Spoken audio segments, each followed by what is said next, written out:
لم يقل عيسى عليه الصلاة والسلام أبدا إني أنا الله، ولم يقل أبدا إني ابن الله، ولم يأمر قومه أن يتخذوه وأمه إلهين من دون الله، بل كانت أول كلمة نطق بها قال إني عبد الله آتاني الكتاب وجعلني نبيا. قال الله تعالى: وإذ قال الله يا عيسى ابن مريم أأنت قلت للناس اتخذوني وأمي إلهين من دون الله؟ قال سبحانك ما يكون لي أن أقول ما ليس لي بحق، إن كنت قلته فقد علمته، تعلم ما في نفسي ولا أعلم ما في نفسك، إنك أنت علام الغيوب. ما قلت لهم إلا ما أمرتني به أن اعبدوا الله ربي وربكم، وكنت عليهم شهيدا ما دمت فيهم، فلما توفيتني كنت أنت الرقيب عليهم، وأنت على كل شيء شهيد. لم يخلقنا الله لنحزن. یہ ہے عیسیٰ علیہ السلام کے بارے میں قرآنی عقیدہ، بالکل واضح ہجے کر کے بتایا گیا ہے کہ آج تم ان پر الزام لگا رہے ہو کہ عیسیٰ علیہ السلام بتا کے گئے تھے کہ میں اللہ کا بیٹا ہوں یا اللہ کے ساتھ شریک ہوں یا تین میں سے ایک ہوں، تو یہ بالکل تم جھوٹی بات کہہ رہے ہو، اور کل قیامت کے دن تمہیں اس کا زبردست خمیازہ بھگتنا پڑے گا۔ اور عیسیٰ علیہ السلام سے جب پوچھا جائے گا کہ اے عیسیٰ مریم کے بیٹے، کیا تو نے لوگوں سے کہا تھا کہ مجھے اور میری ماں کو الہ بنا لینا اللہ کے علاوہ؟ تو وہ بہت ہی زیادہ گھبرا جائیں گے اور اس وقت کہیں گے کہ یا اللہ، یعنی یہ بات تو میرے کبھی جی میں بھی نہیں آئی، میرے خیالات میں بھی نہیں آئی، تو کہ میرے خیالات سے بھی تو واقف ہے، اور اب تو جو ان کے ساتھ معاملہ کرنے والا ہے میں نہیں جانتا ہوں۔ تیرے بندے ہیں، عذاب دے تو تیرے بندے ہیں، اور معاف کرے تو جہاں غفور الرحیم ہے وہاں العزیز اور الحکیم بھی ہے۔ تو اس وقت اللہ تعالیٰ جواب دیں گے، اور اللہ کی کتنی رحمت ہے کہ جو اس وقت جواب دیں گے اللہ نے ہمیں پہلے بتا دیا، انسانیت کو پہلے بتا دیا کہ دیکھو عیسیٰ،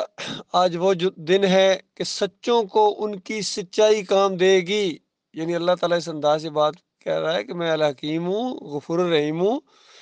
وہ ساری باتیں، لیکن آج جو فیصلے کا دن ہے نا، آج سچوں کو ان کی سچائی کام دے گی۔ یعنی دنیا میں سے جو سچا عقیدہ لے کے آیا، ایمان لے کے آیا، اس کو وہ چیز کام دے گی۔ تو اس سے پہلے رکوع میں اللہ تعالیٰ نے اسی سورہ المائدہ کے اندر بتایا کہ سارے انبیاء سے اسی طریقے سے پوچھا جائے گا، ہر نبی سے، رسولوں سے۔ تو ظاہر بات ہے اللہ کے آخری رسول محمد صلی اللہ علیہ وسلم بھی اللہ کے رسول، تو انہوں نے کہا کہ میں بھی وہی جواب دوں گا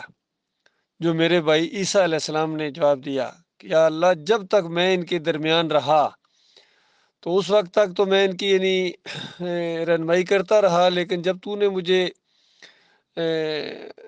وفات دے دی، یعنی جو انبیاء وفات پائے ان کو وہ اس طرح جواب دیں گے، اور عیسیٰ علیہ السلام کہیں گے جب تو نے مجھے اٹھا لیا اوپر،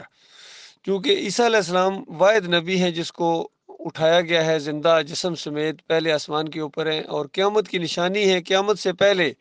ان کا نزول ہوگا، اور اس سے پہلے آدھی دنیا تقریباً مسلمان فتح کر چکے ہوں گے، مومنوں کی زیر نگرانی، امیر المومنین کی زیر نگرانی ایک دفعہ پھر اسلام اپنی طاقت کے ساتھ آئے گا پوری طرح، اور ماحول اسی طرح بن رہا ہے الحمدللہ۔ یہ دعوت جو توحید کی اٹھی ہوئی ہے یہ ایسے نہیں اٹھی ہے، یہ انشاءاللہ رنگ لائے گی، یہ رنگ جہاں بدلے گی۔ تو اس طریقے سے اللہ تعالیٰ نے ایک مثال کے ذریعے بتایا کہ دیکھو آج تم انبیاء کو، اولیاء کو سجدے ثابت کرنے والوں، ان کی پکاریں ثابت کرنے والوں، ان کے واسطے وسیلے ثابت کرنے والوں، ان کی نظر و نیاز ثابت کرنے والوں، ان پر توکل اور بھروسہ رکھ کے ان کو مدد کے لیے پکارنے والوں، یا علی مدد کے نعرے لگانے والوں، یا رسول مدد کے نعرے لگانے والوں، یا لبیک یا رسول اللہ، لبیک یا حسین اور حسن کے نعرے لگانے والوں، اور یا ابراہیم اگسنی یا اسماعیل اگسنی نعرے لگانے والوں، تمہیں کچھ ہوش بھی ہے، تمہیں کچھ اندازہ بھی ہے کہ کل قیامت کے دن تمہارے ساتھ کیا معاملہ ہوگا؟ اور تمہارا زیادہ سے زیادہ بھروسہ یہ ہے کہ ہم چونکہ ان کے پکارنے والے ہیں، ہم ان کے امتی ہیں، یہ ہیں، تو کل کچھ نہ کچھ تو ہمدردی کریں گے ہمارے ساتھ، کچھ نہ کچھ تو سفارش کریں گے۔ تو اللہ تعالیٰ بتایا ہمدردی اور سفارش کی بات چھوڑو، تم وہ جرم لے کر وہاں پہنچو گے کہ اس کے بعد کانوا لہم اعداء، یہ تمہارے دشمن بن جائیں گے۔ یہ اتنے نیک لوگ پکارے گئے ہیں، نیک لوگوں کی بات ہو رہی ہے۔ فرشتے تمہارے دشمن ہوں گے، انبیاء تمہارے اوپر لعنتیں بھیجیں گے، فرشتے تمہارے اوپر لعنتیں بھیجیں گے، اللہ کی لعنت تمہارے اوپر پڑے گی۔ اور یہ جو انبیاء کے اوپر الزام لگا رہے ہو کہ انہوں نے یہ کہا تھا کہ ہمیں اللہ کے ساتھ شریک ٹھہرانا، یا ہمیں پکارنا، یا ہماری نظر و نیاز کرنا، یا ہم ایک دوسرے کو سجدے کرتے تھے، یہ انبیاء کے اوپر الزام لگاتے ہو، یہ تمہارے کل دشمن بن جائیں گے۔ اور یہ جو دوسرے ہیں جنہوں نے کفر و شرک تمہیں سکھایا ہے، یہ واسطے وسیلے کا شرک، سجدہ تعظیمی کا شرک، اور نظر و نیازوں کا شرک جنہوں نے سکھایا ہے، یا جمہوریت کا مشرکانہ نظام ایجاد کیا ہے، یا تعویذ گنڈے کی طرف لگایا ہے، پیری مریدی کی طرف لگایا ہے، جو کچھ بھی شرک اور کفر کی جس نے بھی، یا وحدت الوجود کی طرف، وحدت شہود کی یہ تمہیں راہ دکھائی ہے، تو یہ سارے تو وہاں الٹے لٹکے ہوئے ہوں گے، یہ سارے مجرم کی حیثیت سے پیش ہوں گے، طاغوت ہوں گے، اور تمہیں دیکھ کر ان کو تمہارے اوپر غصہ آئے گا کہ بے ایمانو، تمہاری وجہ سے ہم اور زیادہ کفر و شرک کرتے تھے اور اس طریقے سے اللہ کے دشمن بن گئے، تم نے ہمیں اور ہمارے غبارے میں ہوا بھر دی تھی، ہمیں بڑا عالم دین کہہ کے، جس طرح کہتے ہیں مفسر قرآن ہے جی، اور کہتے ہیں ان کے راستے پر اللہ تعالیٰ چلنے کی توفیق عطا فرمائے۔ دعائیں بھی اس طرح مانگتے تھے، تمہیں اتنا یقین تھا گویا تم وہاں سے ہو آئے تھے، حالانکہ یہ اللہ کی کتاب کے یہ دشمن گزرے ہیں، شرک اور کفر کر کے اللہ کو گالیاں دینے والے، یہ اللہ کی درگاہ سے راندے ہیں، بڑی کمر توڑ معاملہ ان کے ساتھ ہوگا۔ تو یہ اصل میں اللہ کے بندو یہ آنکھیں کھولنی ہیں، یہی دعوت ہے، یہی تبلیغ ہے کہ دیکھو آج مرنے سے پہلے اپنا معاملہ اللہ کے ساتھ درست کر لو، اور اس سے پہلے جو ہوا ہے نادانی کے اندر اللہ معاف کر دے گا، وہ بہت زیادہ معاف کرنے والا ہے۔ ہم سب یعنی اسی طرح اسی کفر شرک کسی ماحول کے اندر تھے، اللہ نے ہمیں ہدایت دی ہے، اللہ نے ہمیں یہ راستہ دکھایا، ہم خود نہیں آنے والے تھے، ہمارے مالک نے ہمیں یہ راستہ دکھایا، یقین کریں، توحید کا راستہ، ایمان کا راستہ، رد شرک کا راستہ، مسلک پرستی اور فرقہ پرستی کو چھوڑنے کا راستہ، اس سے بیزاری کا راستہ۔ ہم سارے شرکوں سے بیزار ہیں، گواہ رہنا لوگوں جہاں تک یہ آواز پہنچے، تعویذ گنڈے سے، عرس اور میلے سے، مزاروں سے، گنبدوں سے، پیری مریدی سے، جمہوریت سے، ہر شرک سے، ہم سجدہ تعظیمی کے شرک سے بالکل ہم بیزار ہیں، ہم نفرت کرتے ہیں، یقین کیجیے ہم تھوکتے ہیں اس شرک کے اوپر، جو بھی تم نے گڑھا ہے، تم نے اور تمہارے آباء و اجداد نے، یہ شرک اور کفر کے جو بازار گرم کیا، ہمارا ان سے کوئی تعلق نہیں ہے، ہم بالکل دل ہمارا کرتا ہے اور ہمارا ارادہ یہ ہے، ہم اس سارے شرک اور کفر کی انشاءاللہ چمڑی اتار دیں گے، یقین کیجیے، بالکل اس کا کلا کما کر دیں گے، بالکل جس طرح ان کو توڑ پھوڑ دیں گے جب ہمارا اقتدار آئے گا انشاءاللہ، جب اللہ تعالیٰ ہمیں حکومت دے گا اور کفر و شرک کا اس طرح جنازہ اٹھے گا۔ تو یہ معاملہ اللہ کے بندوں بالکل سادہ بات ہے۔ دیکھیے جس طرح عیسیٰ علیہ السلام کو اللہ کے ساتھ شریک ٹھہرایا محبت کی وجہ سے، بالکل اس آخری امت نے بھی نبی صلی اللہ علیہ وآلہ وسلم کو اللہ کے ساتھ اس طرح شریک ٹھہرایا محبت کی وجہ سے۔